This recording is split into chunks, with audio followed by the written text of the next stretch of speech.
Hey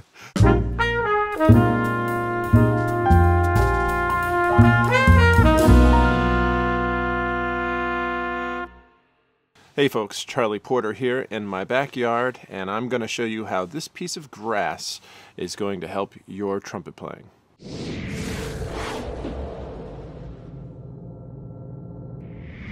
If you're a trumpet player or a brass player in general, then chances are that you've encountered some problems with your sound from time to time, especially beginners when they're trying to figure all this out. Those problems specifically relate to three principles that I want to go over, and those three principles are directly tied into how this blade of grass either vibrates or doesn't vibrate. In fact, it ties into how a guitar string vibrates or how the head of a drum vibrates. For those of you that have seen my video on how to form an embouchure, I briefly do give an analogy of the string vibrating and the reed vibrating on a saxophone, or really any double reed instrument, or drum head vibrating, and how there's similarities to what we're doing here. But I didn't talk about the blade of grass.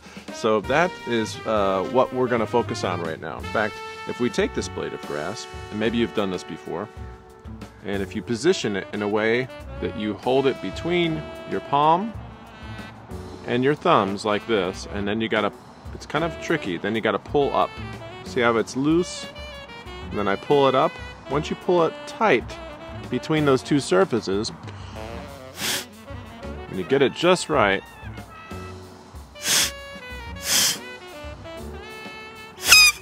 whoo, there it goes, right? Took a little messing with it, but we can actually get some real power with this little tiny blade of grass. Isn't that amazing? Something so thin can get such a loud sound. What we're going to do is discuss exactly what those three properties are in forming the sound on a blade of grass, and how those can directly apply to trumpet and make everything that we're doing here a lot more transparent, and hopefully help you fix some problems. So some of the failures that happen mechanism-wise for the brass player have to do exactly with the same failures that would happen if we didn't set up this piece of grass correctly. So, namely, the first one, let's go over the first principle. That's going to be the fact that this piece of grass is not going to vibrate if we're just kind of holding it flaccid, if it's just kind of wiggling around in the air. If I try to blow on it, notice it does absolutely zero, nothing. That's because this vibrating material needs to have number one, should use numbers here, number one, something holding it stable. It needs stability, right? Now, the lips are no exception to this rule. In fact, I'm going to use, if I use the mouthpiece, how do people use mouthpieces when they're setting up? Typically, they just mash the lips into their teeth. Of course, that's giving us stability, but it's not really going to give us all of the other things that I'm going to talk about, the other two principles. But it is kind of a way of cheating, because if you see, I'm going to use this pair of scissors here. Just pressing down on the lips allows us to do that. If, in fact, we're just buzzing the lips, though, then we run into a problem, because we have no piece of metal to get that same effect. So then we have to actually either pull the lips in or press them together, which is not a great route to do, because that also is going to go against the other two things. So let's talk about the other two things. So we are holding it together now from end to end, but as you see, that's an improvement. I'm getting a flutter, some kind of sound now, but still it's not enough. I need something else. So what am I going to do next? Step number two, we're simply going to make the material taut. So if you think about a drum head, think about a guitar string, and it's really simple if we think about these objects. If we think about a piece of grass, it becomes really simple. But that's where this is going to help us a lot, because when it comes to trumpet, everything's hidden away. We don't tend to think about the trumpet mechanism of the embouchure as being so simple. But in fact, it really is, folks. This right here needs to be taut. These need to be taut. If you just slap the mouthpiece on, there's a chance you might not actually have the lips really in an optimized taut position, right? And so that means you're gonna have to force that air through and make the lips vibrate kind of against their own will. as if, you know, if this piece of grass wouldn't break, and if I could blow a lot of air against it while it's like this, it might actually get a vibration. But it's not going to be the same easy vibration that happens when I get it nice and taut. You see that? I'm not even holding it the way that I was holding it before. If I just kind of put my lips loosely around the grass, it wants to vibrate. It's in a state of readiness for vibration, right? It's rigid, firm, and it's ready to accept that vibration in a very consistent manner all the way through the material. And that's exactly the steps, first two steps we want to do for the lips, especially if we're trying to get them to buzz. And so many people, they have problems lip buzzing because number one, I should say, they don't get the lips into a position where they're taut and flat and attached, right? I guess that's really 1 and 2. Attaching, stability, right, and tautness. So if I get them attached and taut, that kind of all happens at the same time when we're lip buzzing. If you watch this here, notice that I get them really pulled in to the teeth. They are like super glued to the teeth, essentially. All right, if I do that, then the lips now, I can hold that while I'm talking to you even. The lips have stability. They're gripping onto something. If the lips only stability when you're trying to lip buzz, if it's only a lip to lip like this, it's going to make for a very poor buzzing sound, right? So you'll see people do that and try to buzz like that. And you'll also see people try to buzz like this. I've seen all kinds of crazy things teaching trumpet for all the years that I have. So both of those things are a lack or a lacking of these principles really being adhered to.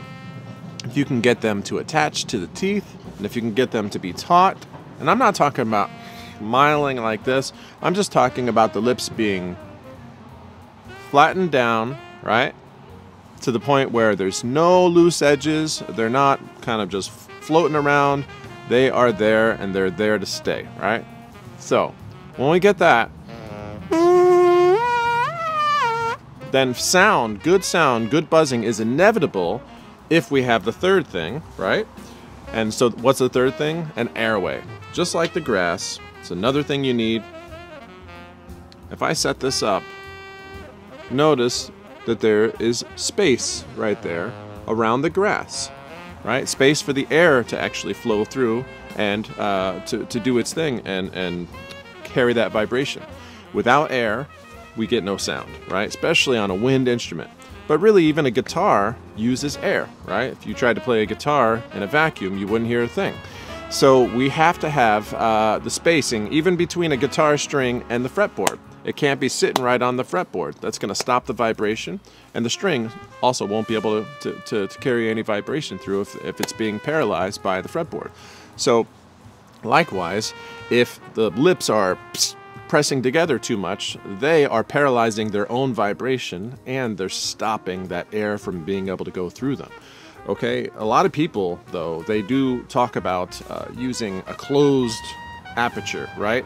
But in essence, there's no such thing as a closed aperture. An aperture is an opening. Even the moment you blow the air through the lips, you're creating an opening. Much easier, though, to not have to force the air through closed lips, but instead make the smallest opening possible, and that way we get the best of both worlds. If you're trying to go high, for example, you want to make a smallest opening possible so you can really get the air to go faster, but not have to have that trapdoor effect of blowing through closed lips, which is going to, in fact, create more internal pressure in the body and make you more uncomfortable, possibly give you throat issues, headaches. If you play with a lot of lip tension like this, then it actually requires that you blow a ton more air and a lot more pressure, and there's a whole litany of things that can actually start to happen as side effects from playing in that manner. But if you can always play with the sense of having an opening, this third thing, that is going to definitely provide you with the flow that you need, in addition to, of course, the resistance that you need to make via the lips, via the teeth coming together, via the tongue coming up. In fact, the reason I say the teeth coming together is really important. If your lips are attached to your teeth, then that means that really the lips are responsible for creating more or less tension this way, but the teeth are responsible for actually bringing the lips together. So in essence, the teeth are responsible for the aperture. Hope you guys can hear me well. I know there's a lot of outside sounds. Got airplanes flying over, and it's even raining a little bit out here, but it's nice to be in the backyard. So let me get a sip of this coffee. So you're going to want to make sure that you have all three of these things. Let's recap them one more time. So number one, we have to have stability of the material, right? Stability here. Tautness. Oop, you don't want to break the grass. Tautness and air. Right? Same three things here. Stability and tautness. Airway. Too close together. Too loose. Right? Whole bunch of problems that can happen. So you might be wondering, why do I have to do all this stuff that Charlie's talking about if I can just press that mouthpiece on and it holds everything together? Well, this is where, if we look at the visualizer, we can see with closer inspection that the mouthpiece rim, although it does a decent job of pressing the lips to the teeth and holding them there, that it does a poor job of getting the very center of the lips to actually come into the teeth along the center line. This is what I call the edge right here of the teeth and where that meets the lips. And that's creating what I refer to as focus. And lots of players talk about focus, having focus chops. What does focus really mean? Focus is, if I understand it correctly, many points converging to one point, right? So if we think about the lips and the teeth converging to one point here, and that point is that alignment of the lip to the teeth, and another point here, all right? If we get that convergence to happen, here and here, we get this nice fine exit point for the air and for the vibration to meet, right? Or for the lips to meet with the air and get a nice vibration. So I try to keep a nice firm edge there. That requires that muscles be doing something. If I just simply slap this thing on, even if I set up in the way that I was describing on my my embouchure tutorial video, the problem with that is going to be that that I'm just going to be relying on mouthpiece pressure. Right? If I'm just relying on mouthpiece pressure at that point, if I don't use form, if I don't use these guys in the way that I would if I'm buzzing, then I'm going to run into issues because I will not be able to pull the center of the lips into that line and get that nice tight edge. Let me show you what I mean. So I'll set this up correctly. Pretty decent sound in the middle register, right? As soon as I start to go up higher, which is going to require a little bit more focus, if I don't actually use the muscles here in the face, and if I just blow more air, and this is what people typically do, you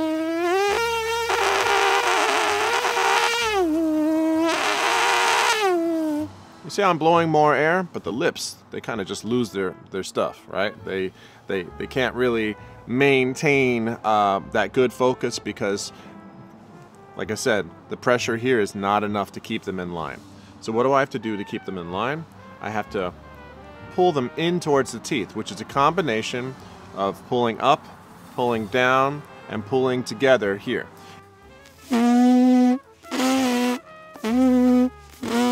If you want to see more information about that, like I said, see the video that I did on how to form an embouchure.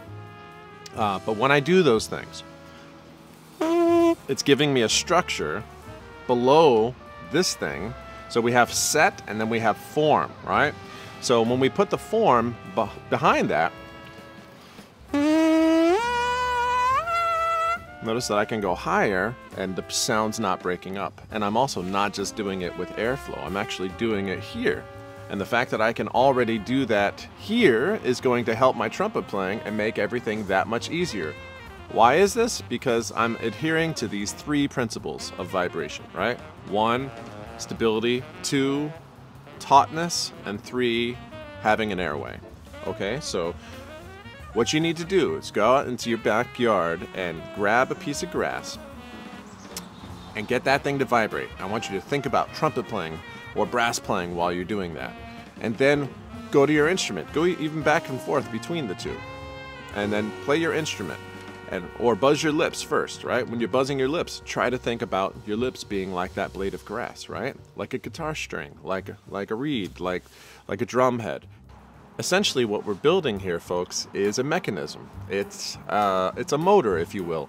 And just like a gasoline engine in a car, if you're looking at that, it really has three basic requirements for it to function well. It needs air, it needs fuel, and it needs spark.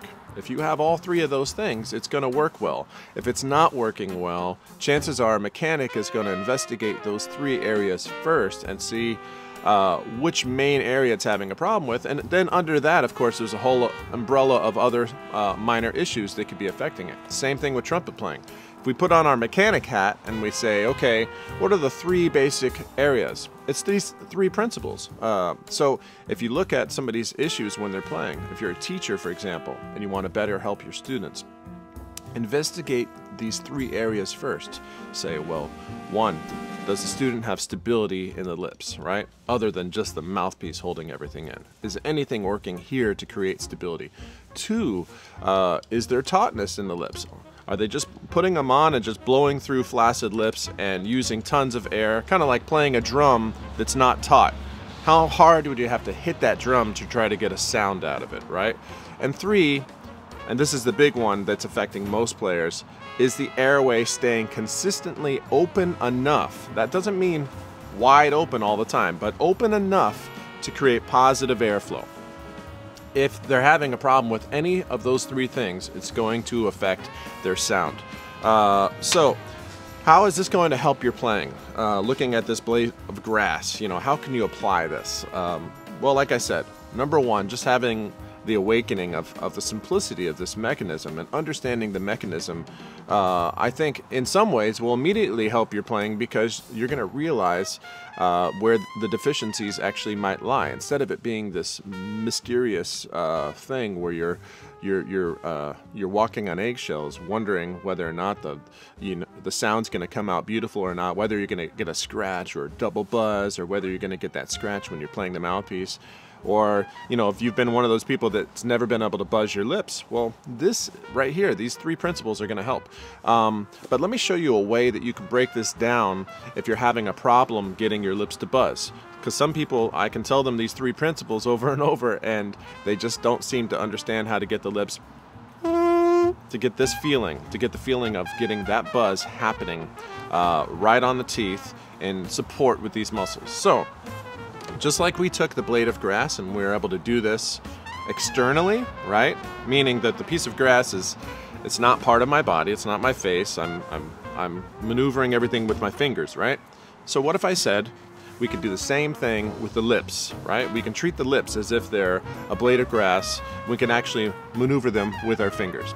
So this is what I want to show you guys here. It's a little crazy exercise, and it's going to seem kind of weird, but stick with me. What we're going to do is we're going to take our fingers. We're going to satisfy the first requirement, the first principle, stability, right? Press the lips into the teeth. Take your fingers like this. Make sure that they're forming a nice quadrant, okay? Touching here, here, and here. This is because we want to really push down on the lips in a way that's going to be as close to the center line as possible and as close to each other finger-wise as possible for the next step. So watch this. See, once I press the fingers down onto the lips, they can't go anywhere. They are in a stable position. However, we don't have the other two things. So watch this. Next thing I'm going to do is create some tautness in the lips, not in the same typical way that we do when we're setting up, but it will suffice for now as kind of a crude way of doing it. So,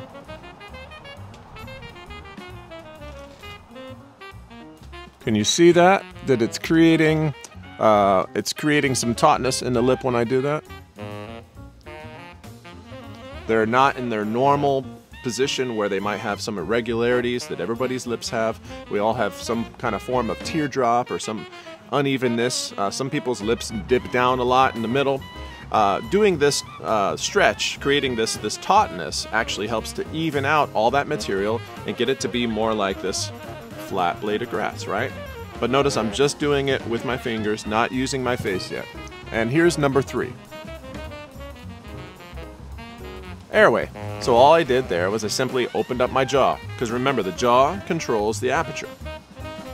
The other thing I need to do is poke the tongue through, and you'll see a lot of great players do this right before they play, not to actually open up the aperture, but to wet the aperture, right? So check this out.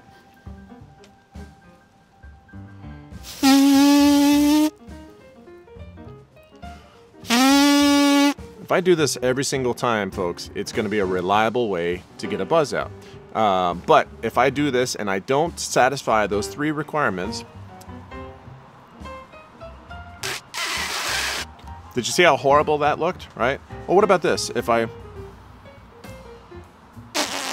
got them taut that time, and I got them stable, but I had no airway, right? If one of those things is off, you're not going to get a good sound. My point is, if the mechanism looks good, if you know what to look for, if you see it has stability, it has tautness, it has spacing, it's going to work. And I'm not even using the muscles of my face. But by doing this, I can actually build it like an experiment. I can feel whether it works or not. And here's the trick. You can use this as training wheels, and actually, what I mean by this, just as with training wheels, you can transition over to actually riding the bike, we can do the same thing here. Well, I think it's really about to pour. I got to wrap this up quick. So what we're going to have to do is this. You see it right here. Watch how I pick up the slack so that I can transfer from the fingers holding everything together to my face holding everything together.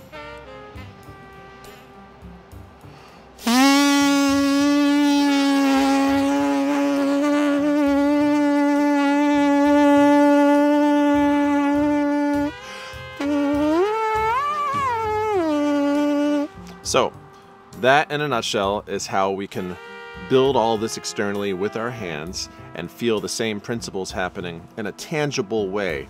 I want you guys to really understand and have faith in the mechanics that are happening here. So you don't have to face trumpet playing every day as if it's some mysterious thing that you just have to, I don't know, hope and pray that things are going to work well, you know? That's not to say that we should think completely mechanically about all this stuff, right? Even though there is a mechanism that's happening, and even though we can break it down, the only way that we can know that we're doing the right balance of any of these things that we've talked about is through sound. So, oh, there comes the rain. Sound has to be beautiful. Sound, at the end of the day, is always king when it comes to improving the mechanism, because it tells us, it's a great barometer to tell us if we are in fact doing everything with the right amount, the right balance. So if it sounds bad, but you seem to be doing all the things that I talked about, you got to go back to the drawing board and make sure that you are getting 1 or 2 or all 3 of those to be a little bit more balanced out with one another. So it is kind of a game of trial and error, right? So as long as you know what the 3 basic things are, though, you have a fighting chance. But you have to follow sound. So to wrap things up, because I think I better get in before it starts storming out here. See, the sun went away. Stability, number 1. Tautness, number 2. And number 3, space for the air, right? So if we have all those 3 things, your playing is going to be better. It's going to be a more productive way of creating vibration. So guys, if you liked the video, hit like and subscribe and click that bell notification to be notified of further videos that I will be making. And let me tell you, I've got a whole list of lots of videos to come. And by the way, just so you know, some of you might not know that I'm also a performer. In fact, that's the bulk of what I do. So if you want to check out and support my music, you can go to charlieportermusic.com. You can also check me out on Spotify. Both of my 2 recent albums are on Spotify as well. Thanks so much for your support, and I hope you all have a great day.